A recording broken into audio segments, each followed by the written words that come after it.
I remember being so amazed that a place could be this perfect. We lived and breathed ideals. It's like eating, sleeping. We didn't care about any of that, you know. Everyone was assuming the best. And it wasn't the regular place, you know, it wasn't regular life, it wasn't home, it was different. It really felt different.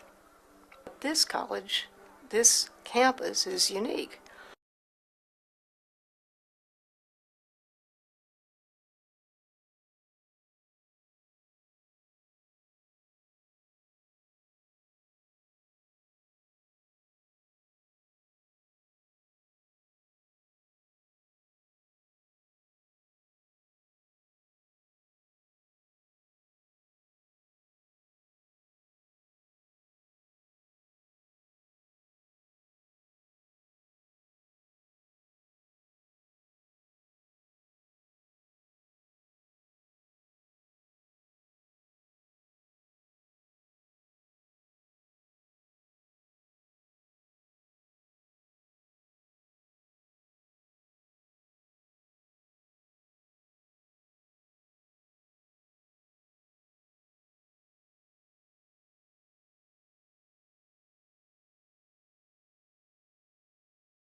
Well, I'll never forget the time that I first saw the campus. We drove up the dirt roads. They were just dirt and gravel at that time.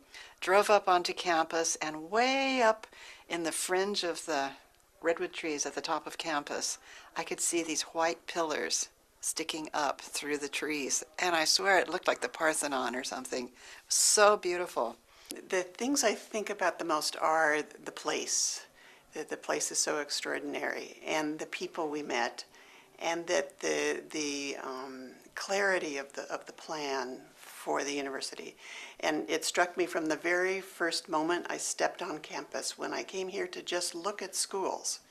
And the reason I'm going back that far is that I see that continues to be the things that stand out for me. So when I was looking at different colleges to go to, we did a tour of Northern California, and we went to places in the Bay Area like to Santa Clara and Stanford, and each time I was interviewed by a sub-dean in a little cubicle and stuff, and I wasn't even sure what college was.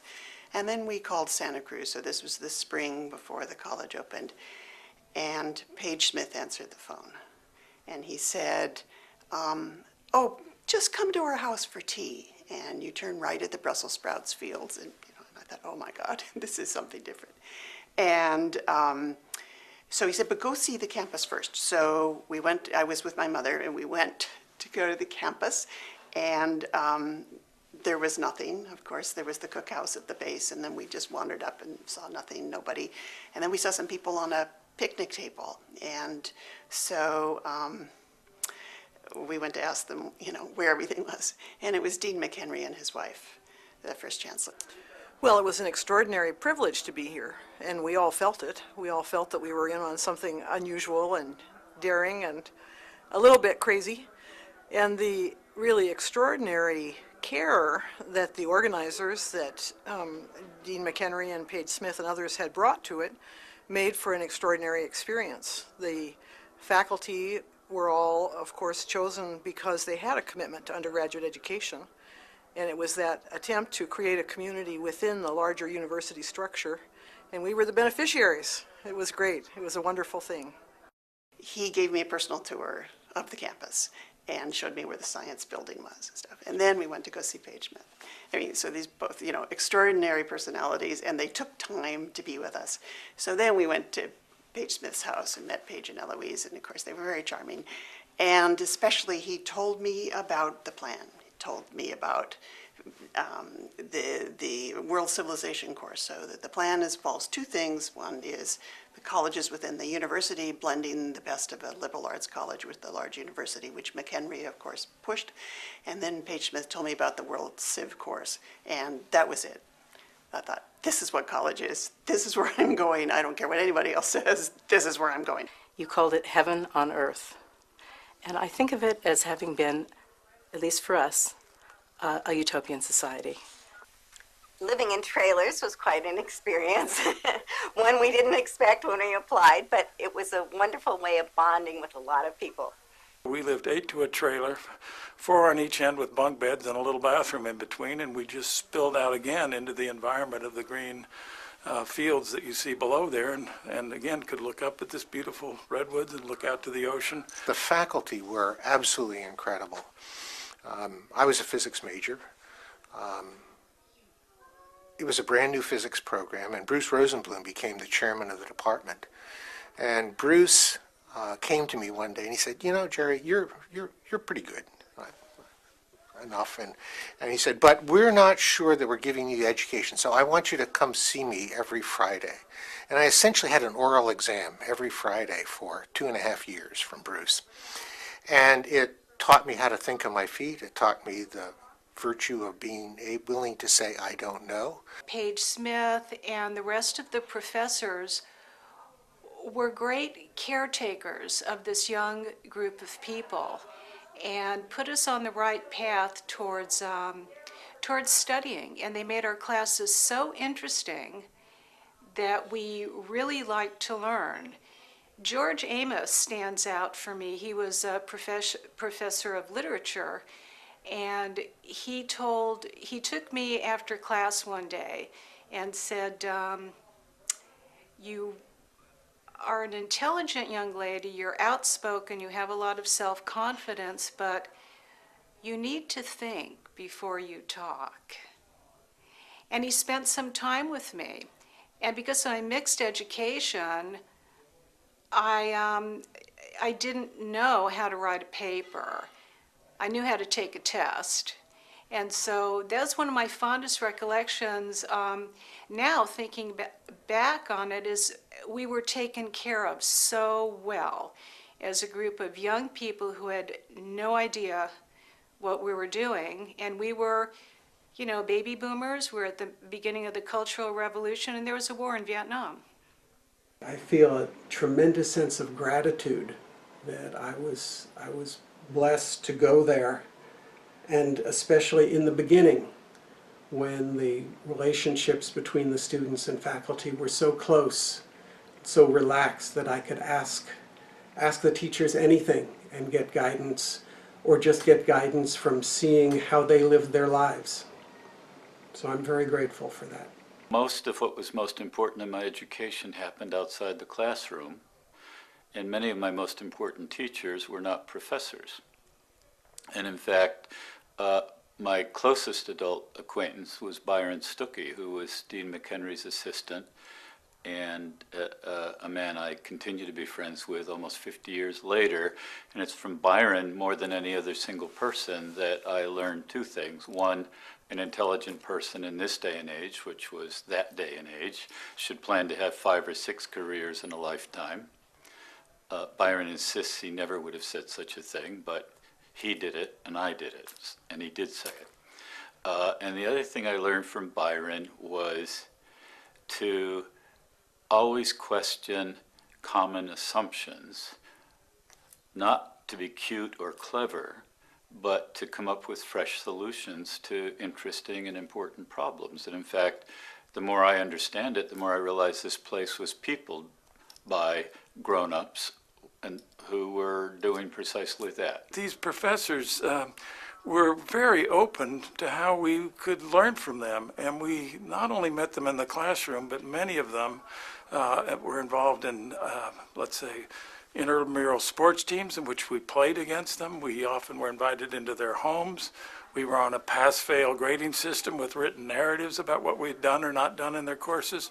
Frankly, there was no way to hide from their knowledge of us as individuals and vice versa. They were generous to a fault. Page Smith was a loving presence. He was the ground we stood on. Most of us had left our parents' houses, and then we had Page Smith.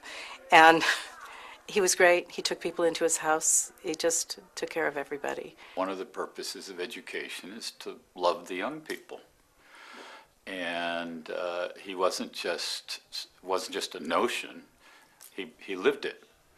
And I come back to the campus and continue to love the students. the curriculum had an openness as long as you could find a faculty member who trusted the direction you were wanting to take in your studies. That respect for us as young learners was really, really important to me, and it made me want to teach with that same respect for young people's minds, that they had a lot going on, and they didn't just have to have knowledge spewed forth from me to them, but I could learn from them as well. I've never been afraid in my life to try new things or hard things. I think a lot of that, I owe it to the education I had here. Here, I finally learned a little bit about what learning's all about. You know, it's really, it was about so much about the process and so much about realizing that you weren't going to get to final answers. I could change because I had seen people do that here. I had seen adults who weren't afraid to make mistakes in front of a bunch of students. I didn't realize that until I was quite a bit older, that reinvention is kind of in my DNA. To me, what opened that door, what opened those possibilities, was the growing up that I did here. The memories of the friendships that I made, and these are friends who remain friends today. We actually have a group of people, we call ourselves the Chillers, and we get together, typically 2 or 3 times a year at a nice place, at a house in Napa or someplace that is resort-like, and talk about our lives and old times as well. We have a large collection of people. First and foremost is my wife that I met here and married the 2 days after graduation. And we have basically my best friends still are people that we met here, went through World Civ together, bonded, and enjoyed meeting either frequently or even rarely, but it's still easy.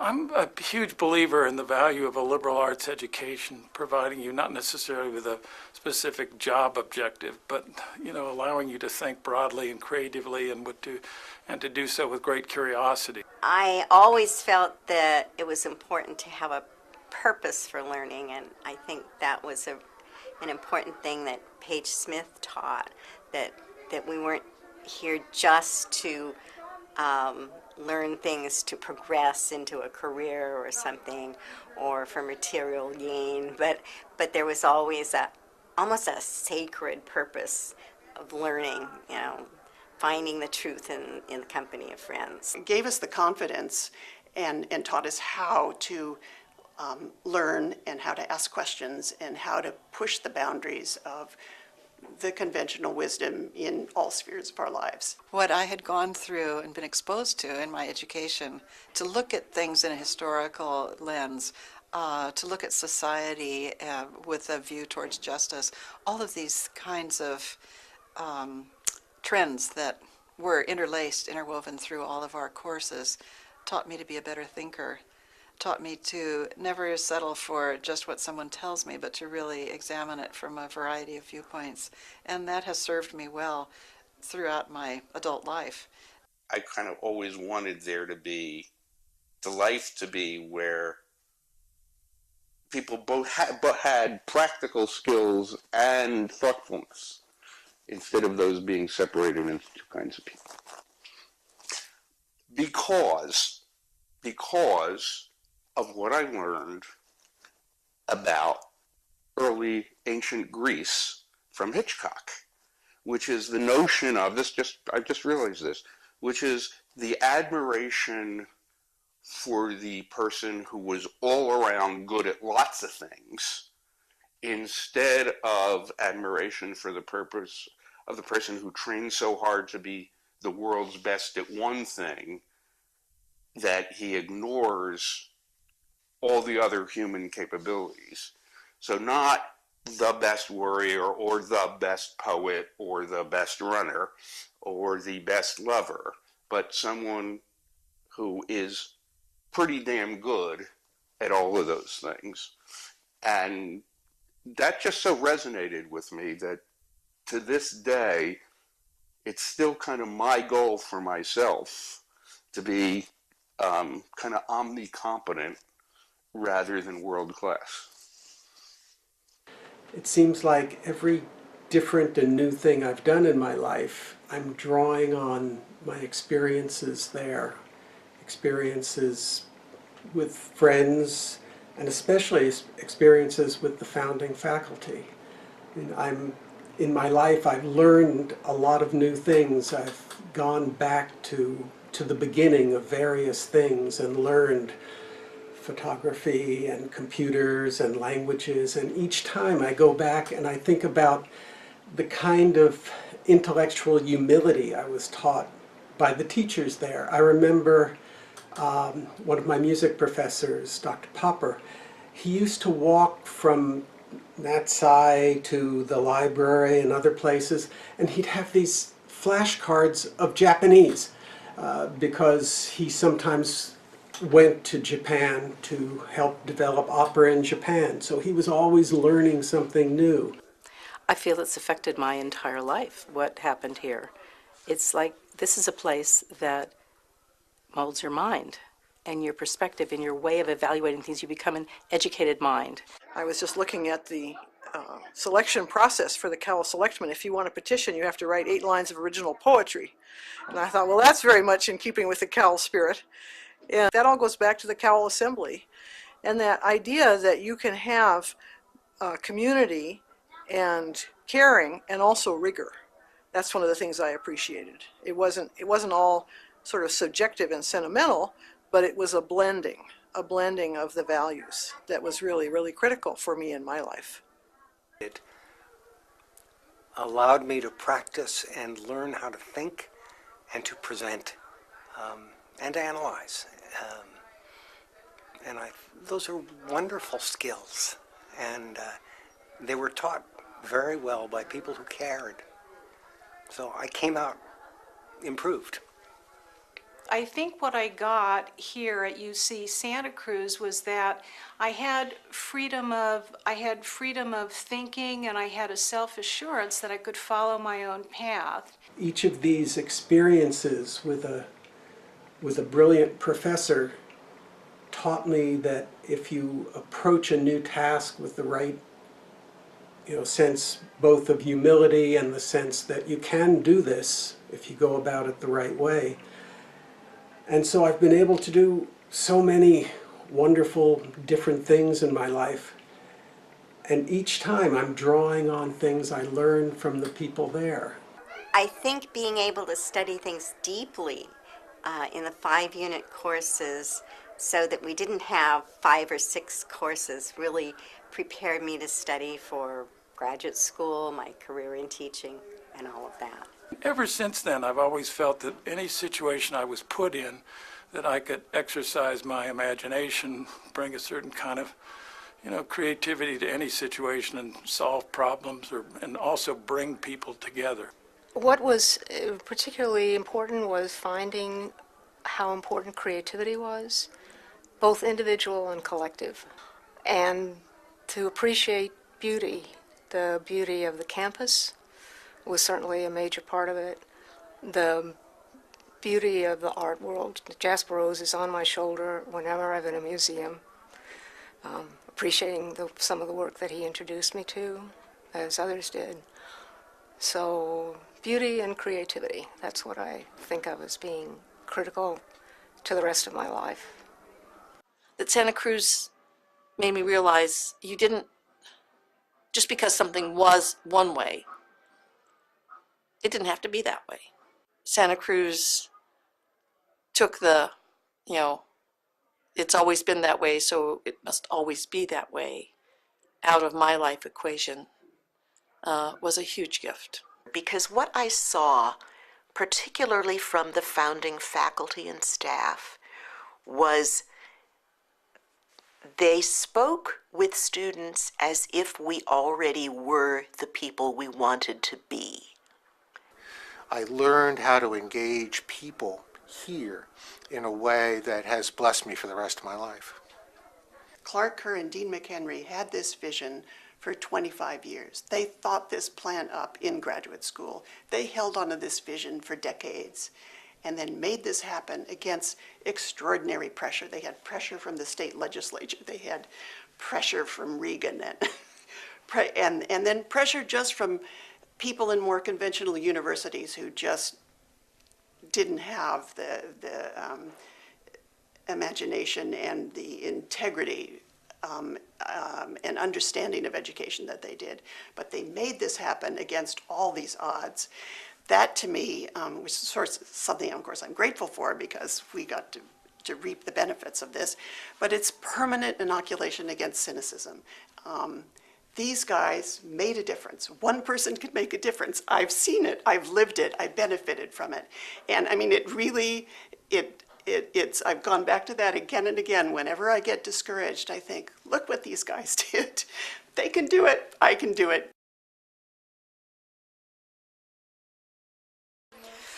Well, the obvious change is it is much, much, much bigger. Parking's still a pain, so that's still the same. Well, the campus is, of course, much more developed, and there are vastly more people than when I attended school here. But it feels the same. A lot of people say that, you know, the good old days have gone away, and I don't believe that at all. One huge difference between when I was a student and now is the university now has 50 years worth of alumni. My perception is that UCSC has changed a great deal. The most blatant thing, of course, is the end of pass-fail.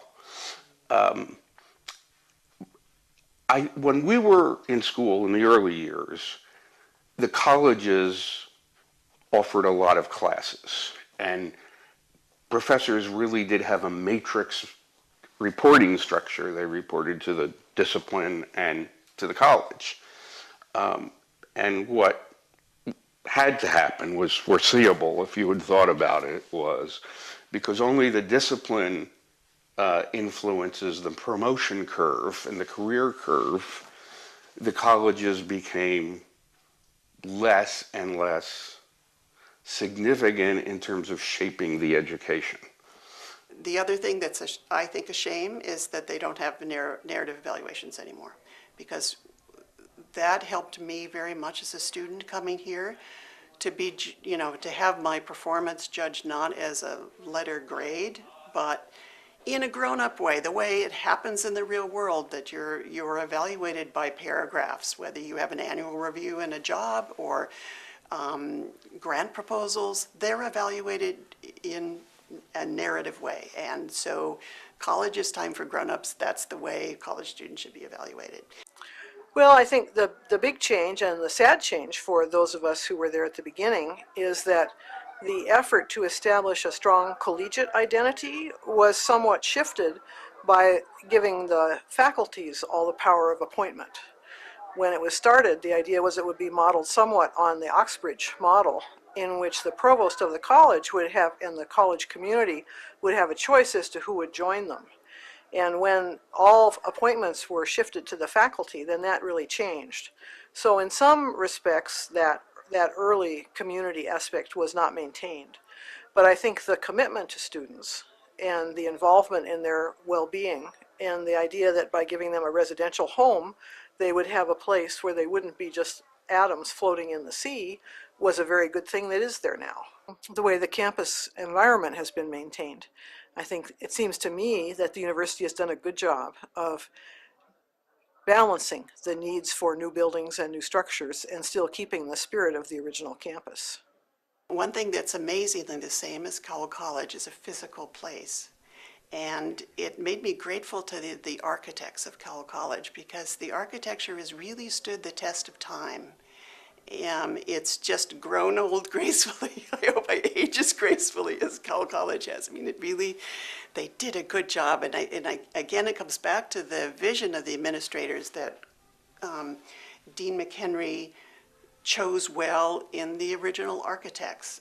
He chose people who understood the Bay Area, who understood California landscaping. He chose Ansel Adams as a landscape architect, consulting landscape architect, to create the plan of the university. What I'm really happy about is that UCSC has been able to maintain the college model for a certain extent. It isn't maybe quite the way it was expressed at the beginning, with the provost hiring all their own faculty and things like that.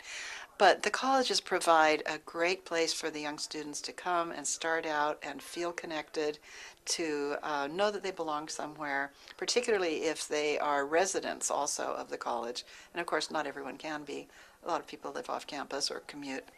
But I think that's something that has been of powerful force throughout the 50 years of UCSC, has been the colleges.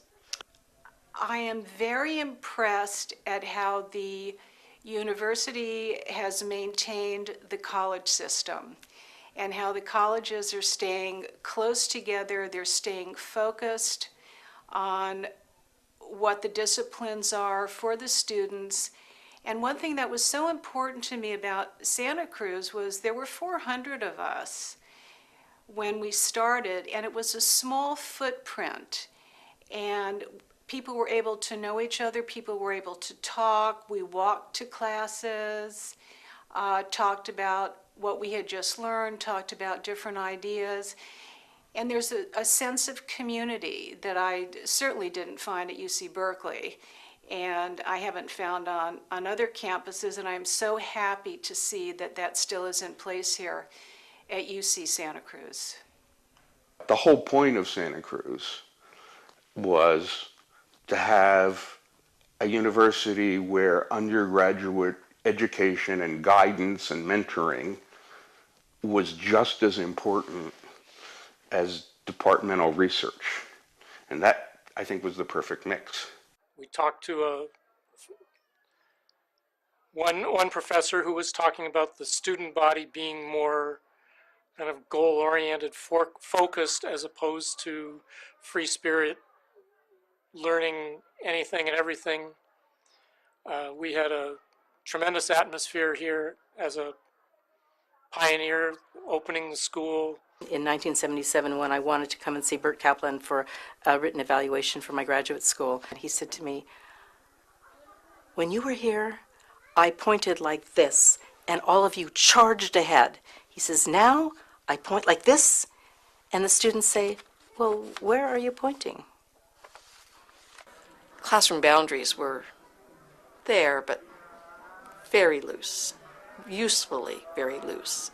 I have come up to campus and met with students and given an occasional talk in a class, and I've noticed that there is still a passion and enthusiasm on the part of the students that I think is, if not unique, at least unusual. There are just so many more opportunities on campus now with the EOP groups, the Black Escargot group, LGBT groups, really everything for them that we didn't have. The content is different. There's so much more emphasis on sciences and engineering. The sciences were small when I was here, and there was no engineering program. So what was a small liberal arts college on UC tuition is now a general campus, and science is ascendant. It is clearly more of a research institution than it began and how it began, which I think is terrific, and I'm very impressed with the science that people are doing here. But I'm also pleased that the humanities continue to be very important. The beauty of the place itself has remained, even with the new buildings and how it's grown. Students now have a much greater economic burden to come to college than we did. I think we paid about $300 for the whole year when I was here. There was no tuition at all. So many students, and I'm very proud of it here, that Santa Cruz admits so many students who are from families in which they're maybe the first one going to a four-year college experience. The burden of even a $15,000 tuition and room and board here is a lot more than some people even make in a year. So I'm very concerned of the lack of financial aid support for students and the student debt that's been rising in America. And yet I'm very proud that Santa Cruz continues to admit so many students from families of, of lesser economic means. And so I hope the university will address that, not just in a public sense of lobbying for more money, but one of the reasons I've gotten involved philanthropically here is I want to give back to a next generation kind of support for this place that I enjoyed because it was free for me. The reason that I had the career I had that has enabled me to donate to support my college is that my education was free. We need to speak out vigorously and powerfully to change this approach to funding education, to get back to the fundamental importance of educated Californians. I think Cowell really reinforced for me the fact that all learning, all education, basically is personal. It has to do with whom we learn from and whom we choose to follow. So I'd certainly advise Cowell students to think about whom they wish to learn from. Of course, you can't always pick them. When we started in '65, we had a debate between Maurice Natanson, who was a teacher of philosophy, and Mary Holmes, who was an art history teacher. And I was completely blown away by Maurice Natanson and thought that he was fabulous. And I thought that Mary Holmes was kind of ditzy and slightly crazy. And then I was horrified when I found that I was assigned to her section, her seminar for Western Civ. And so I took a class from Maurice Natanson as well. But in the long run, it was Mary and her humane and very deep approach to art history that stayed with me. So you can't always tell from your initial introduction who it is who's going to be most significant in your life. Be willing to learn things that you don't see how they will help you get a job.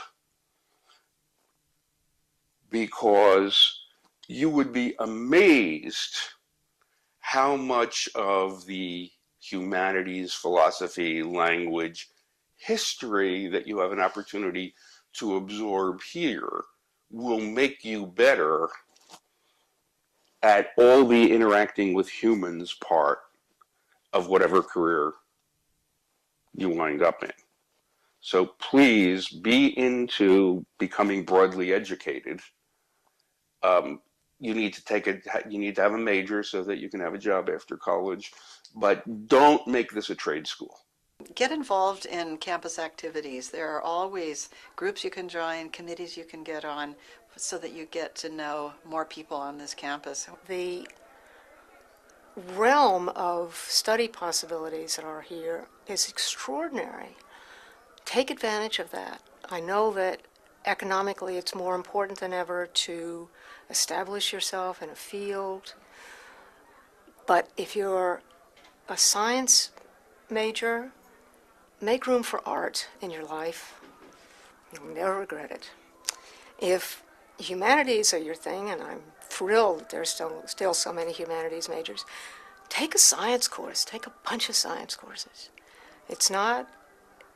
It will also enhance your art. Delve beyond your major. And there's a good pragmatic reason for that, because is that whatever job you're preparing for, first of all, you may not end up having that career, even though you think you're absolutely going to be a veterinarian or whatever you're preparing for. That may not happen in your life plan. And also, even if you end up doing the job you thought of, that job will change over time. And so the more you learn about everything, the more you'll be ready for anything. I took a double major in English and German, and sometimes I wish I just left myself time for the bookbinding class or the pottery class or the guest lecturer of the day that was really exciting. Grab those opportunities. Try stuff you've never tried before.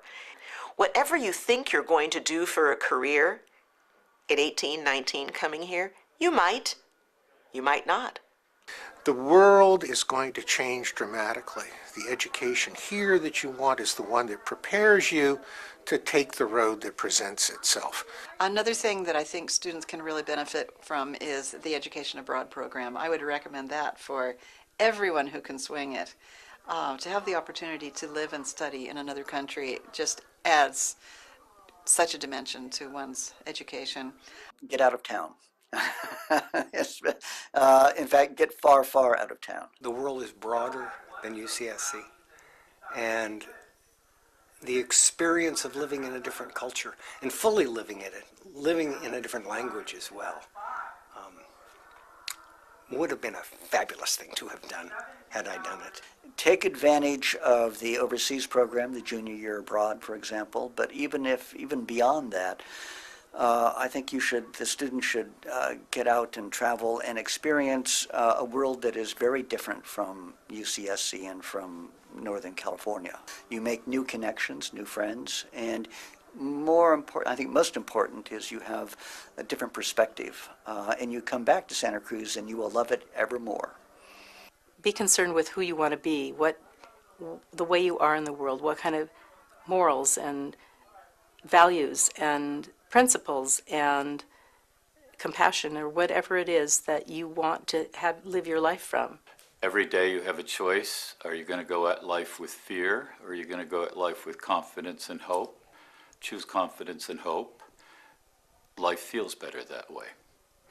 You might be wrong, but I'd rather wager on the positive than on the negative. And if you go at life with anxiety, you're guaranteed to get a less rich result than if you go at it with hope and love and confidence. This is the one time in your life when you can really spend some time and learn about a lot of things. Take full advantage. This place is a gift. Don't be intimidated by the professors. Get to know them, and you'll benefit tremendously. My main piece of advice is stay on campus. There is nothing better off campus than what you have right here on campus. And listen to your professors. They know something. The professors are here for you. Make sure that you connect with one or two of them in a deep way. Go see them in their office hours. Get to know them. Make the most of it. Talk with each other. It'll make you a better student, a better employee, a better partner, a better parent. Will serve you the rest of your life if you talk with each other. Unplug sometimes and soak it in. Take your education less seriously and do what you want to do. Be here now. Be somewhere else later. Is that so difficult? Turns out it is. Practice the golden rule. Everything else is details. I don't know how I got so lucky, but I did. I wish you all the best. You have no idea what this will bring you here. So be open to it. Expect surprises. Go for them.